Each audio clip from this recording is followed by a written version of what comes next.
You're the best person I've ever known, best friend I've never met.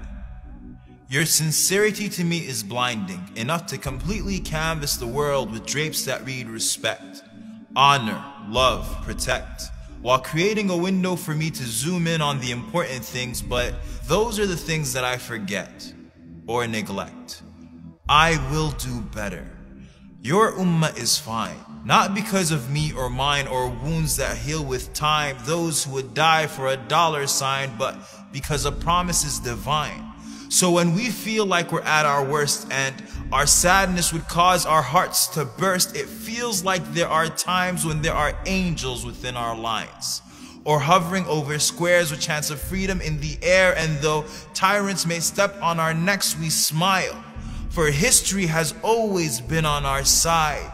Yours is an ummah that simply does not die. I am sorry for my weakness. For every time I've been ashamed of your name and asked someone to call me Mo, for not knowing enough about you to defend you when they drew cartoons or accused you with the most heinous of accusations, for not getting over my distaste of reading and waiting for Hollywood to put you on the big screen so I could know something about you.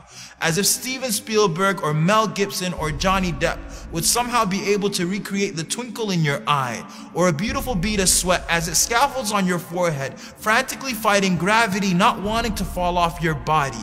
I keep thinking of seeing you. And if you would smile at me, the thought gives me goosebumps. You told me to meet you at the pool.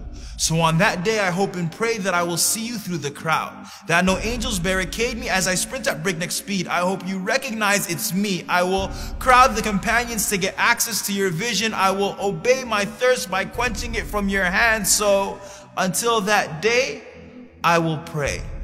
I will stand and I will pray as if my feet are holding the earth from splitting. If I make it, I cry at the thought of seeing you.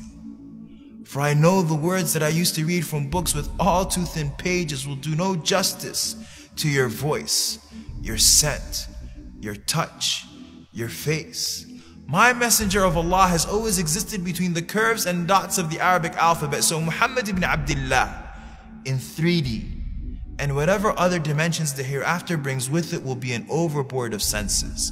I will fall in love with your shadow, and will tell Ali that his description did not do justice. Tell my mother Aisha of how we heard her story of how you passed away between her chin and her chest, over and over and over again. And it made us cry every single time.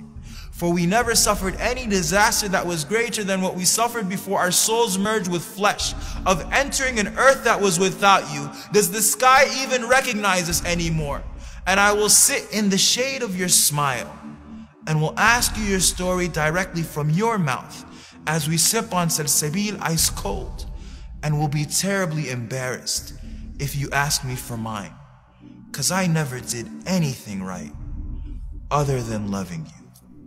And then, if you let me, I would love for a hug.